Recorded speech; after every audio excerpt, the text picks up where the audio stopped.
Welcome back to another video, guys. We hope that you're enjoying the content that we've been putting out, and please don't forget to like, comment, share, and subscribe. It means the world to us. Today I'm here with Nurhan, and I'm a youth career coach, and I help young adults create a successful and thriving life. There you go. And my name is Allison, and I am a mindset coach, but I focus on your subconscious mind. So I help you align your conscious with your subconscious so that you can achieve the goals that you have in your mind. Now, if you don't know what this is, go ahead and take a look at our other videos where I explain in detail how this works, or you can contact me in the link in our channel. Today, what we're going to be doing is we're going to be looking at the spiritual area of life. And we're going to be using this tool, this book. It's called Algodón. And this is a tool to help you reprogram your subconscious mind every single day for all areas of life. So now we're going to get started. And do you want to open up a book? Now, Algodón has a programming for each day filled with affirmations, and we want to keep in mind that when you read them, that you don't try to answer the question, don't force the answer, okay? So just kind of like let your subconscious mind have that little seed and find the answer for you, okay? So what are we doing today? We are doing Why Am I Not Ashamed of My Faith in God? Ooh. Why am I not ashamed of my faith in God? I love this one. Yeah, me too. Me too. Let's talk about the word ashamed, right? There's so many things that come to my mind because it says, why am I not ashamed of my faith in God? What does this entail? How does this look like? Right? Yeah. In your everyday life. Not just when you're going to church, or like if you do go to church, or if you're talking to God in prayer. How can you embody this in your every single day life? You know, at work, at the store, with friends. This is a juicy one. Yeah, it is. It is. What are you thinking? Yeah, I would say there is, a lot of conflict in the word in terms of religion. Mm-hmm. So, and I think that the part of shame comes from there. Mm-hmm. So there is a lot of programming based on religion, Mm-hmm. which is fear-based. Absolutely. And it sets people like in a prison instead of setting them free, which is Right. our birthright, right? So to feel freedom, but it's used actually to control. Mm-hmm. So now it's if people realize that, and then going through life, you start to feel like that prison you're in, or the I also say golden cage, and then you say, you know what? You start blaming the religion you grew up in, right? So, and then there comes a lot of conflict in terms of then how do I hide it, or what is it? It's something you have to figure out for yourself first. And I believe that shame comes in when we are in touch with other people. So we care so much about what other people think, what are they gonna say, and we haven't found the truth within ourselves yet, right? So yeah, and it's something I would say very personal as well. It's I totally respect any approach to God. Like I totally understand in terms of people saying, you know what, growing up with that religion, I never felt good and I'm going again, like I'm turning my back to it and I'm finding the truth for myself, Right. good for you. And so it's really like, that's how I see it. And it's important to find that in a like moment of silence for yourself, and it's a process. So, and until then, I believe the shame comes in. Yeah. No? So, yeah. Yeah, because I believe that like your relationship to God is like personal, right? It's Yes. personal in the sense of like you know what he's requesting of you, you're doing things that he's requesting, you're obeying, you're following his steps, and everything else is just a bunch of rules and regulations and things that certain and different religions follow. But at the end of the day, it's like we're all trying to connect to our creator, or connect with our creator, right? And so we're trying to connect in our spirit, because our spirit is eternal, right? So it doesn't understand like all these regulations, which is why it's like, okay, what's going on here, right? But in the terms of like not being ashamed of your relationship with God in every single day of your life, it's like it's going to reflect how you are, how you carry yourself, the kind of person that you are, you know, like if you're driving down the freeway or whatnot, and you see someone, slow drivers or whatever. The other day I was thinking, I was like, how come people always say, oh, they're such a bad drivers, like that's such a slow poke or whatever, you know? And we never try to think the opposite, you know, like I'm surrounded by such good drivers. Yeah. Like Yeah. this person might be going slow because they might be older and they can't really see, or they're trying to be cautious and stuff. And so it's like when you approach all of the situations in your everyday life through a mindset that comes from the relationship that you have from God, then there's no shame in that, right?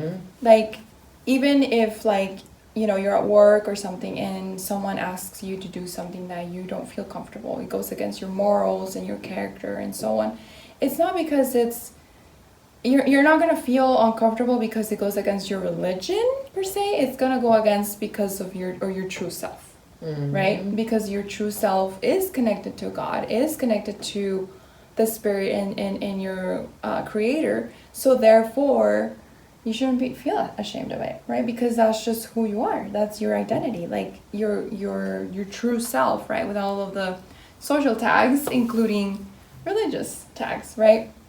And I just perceive it that way, where it's like, okay, in every situation that I'm in, how am I going to act, speak, behave based on the beautiful relationship that I have with God, right? And then ultimately it's like you see his hand, you see his guidance, where it's like, okay, God, like I have this situation maybe with a family member or someone, and you're like, how do I deal with this? And then it's like, okay, if I do this or that, or you know, but because you have a relationship with God, he's able to guide you, and you're able to get these downloads of direction, because God speaks to you in your subconscious mind. And so you get these downloads, and the next thing you know, it's like, oh, that wasn't so bad, you know, because you were being your true self, right? You were expressing your true self. You were able to communicate what you were communicating with your creator, with God.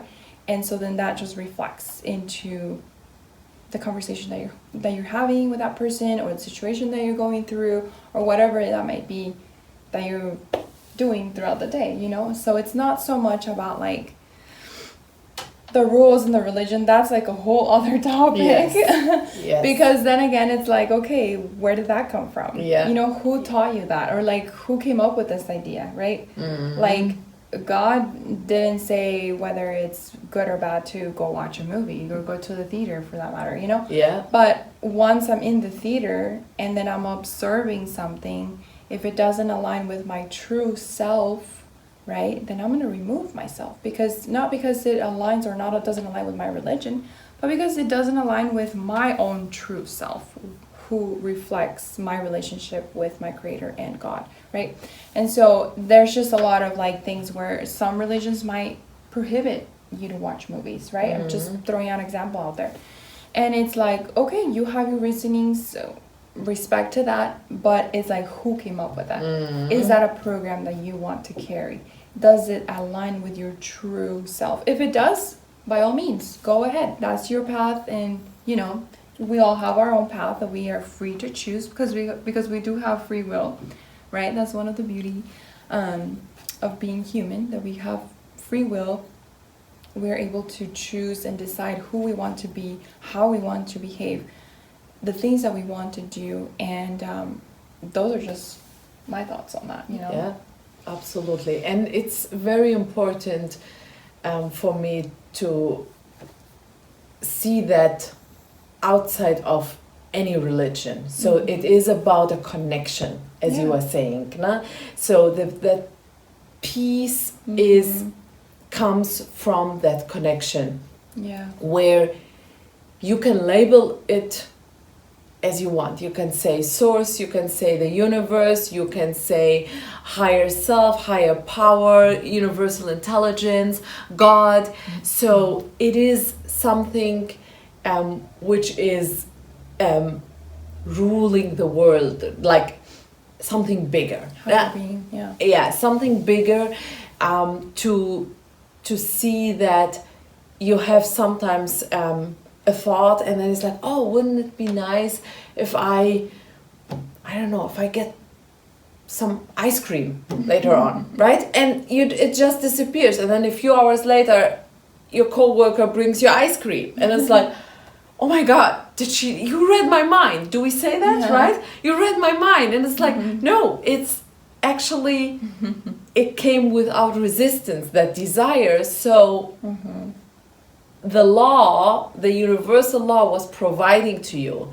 And so it gave me a lot of liberation in my journey, because especially the term God came for me with a lot of punishment. Now, that's the program I discovered within myself, and then it's like, okay, if you don't behave, you're gonna get punished. If you don't obey to the rules, punished by God. Gotcha. No? And I truly can see that it comes from a lot of religions where you're like, oh, if I'm a bad person, or if I'm not doing what that religion is telling me, so I'm gonna get punished. So it's like totally fear-based. And today I'm realizing, no, that's not true, right? Or when you pray, it's like, God, I need this, because you're out of fear. You're coming out of a place of lacking versus just being grateful and say,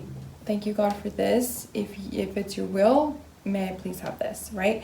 And so it's like a totally difference of like coming from a place of neediness and like, give me, I need, and desperation, instead of like just being grateful and assume that God already gave it to you, because he does say, like, ask and it shall be given to you. Yeah. Right? And so it's not like, ask and let me see what I can do for you.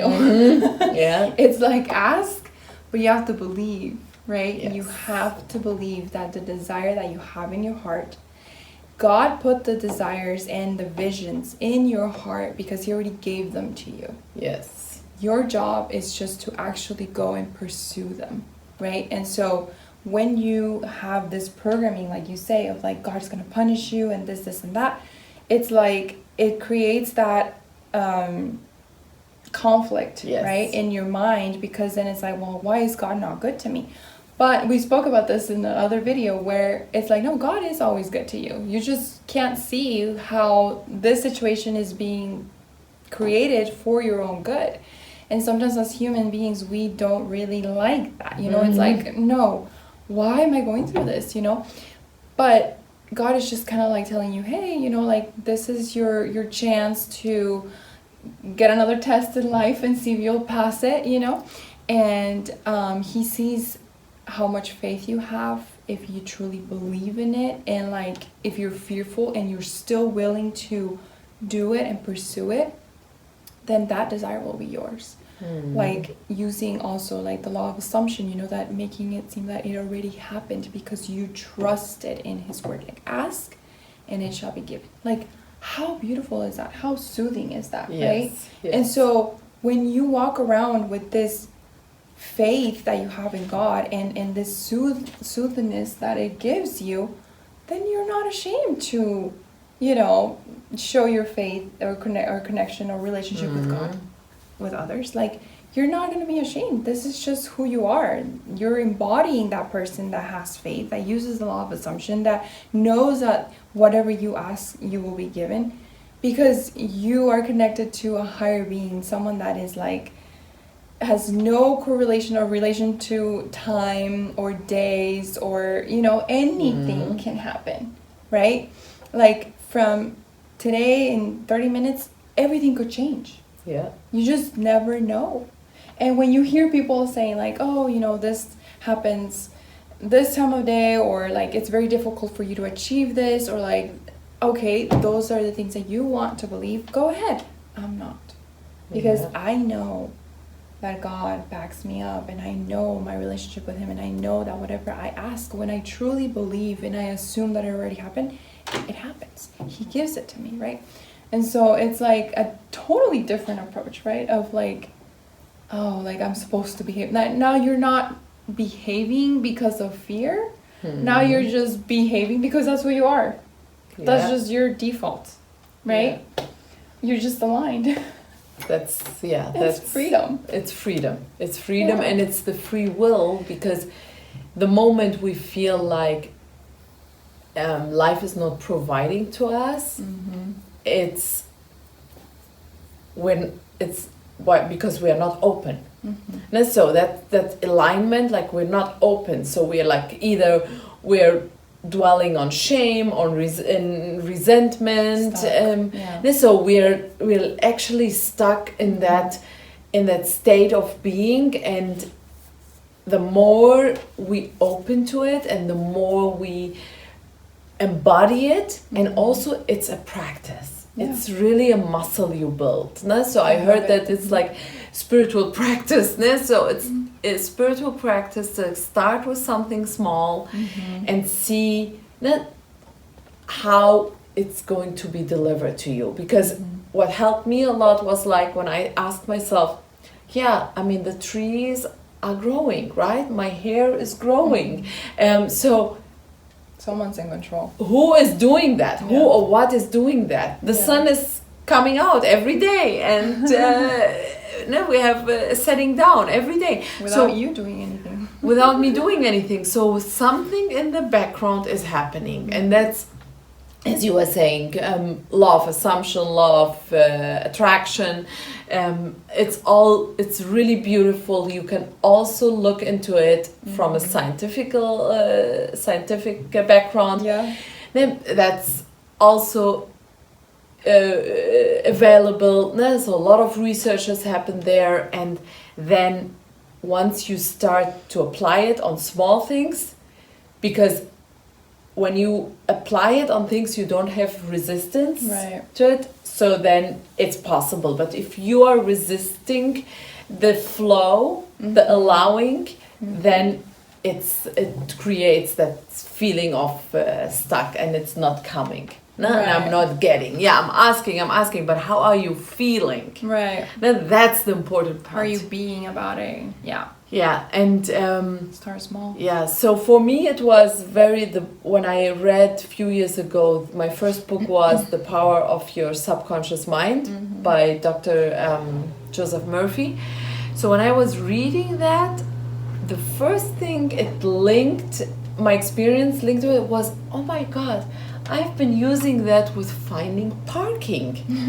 Like the moment I got my driver's license back then, at the age of 18 years old, so I would take the car, and wherever I go, I find parking. So, and then my friends would come with me, it's like, oh my God, do you order your parking? I was like, I just find parking. Doesn't matter if I go downtown, if I go to a concert and it's supposed to be busy. No, I find parking. And then also because I'm always on high heels, close to my destination. So when I was reading the book and I linked it, it's like, oh my And then God. you kept affirming it, and it kept happening, and keeps happening, and keeps- that's just Yeah. you become Same. that person. Same with Yeah. everything. Mhm. So, Exactly. but that's why start small, because parts where you have resistance, it's like, yeah, I have been wishing for that for so long and it's not coming. It's like, yeah, because You have to build it. you the build habit. it. Yes. So, yeah. Yep. Build a trust, build a Yeah, habit. living by faith is actually the doorstep to living at peace. Oh, absolutely. Yeah. Absolutely. Yeah. Well, guys, let us know in the comments, how are you actually using this in your everyday life? We would love to hear from you and to know what you're going through in this journey, right? Yes. It's always interesting to know and to share the stories of others. So, but for now, go and don't be ashamed, and start little, start small, start building that habit of living by faith and being connected to your Creator and not being ashamed of it. Until next time, guys. Till next time. Bye.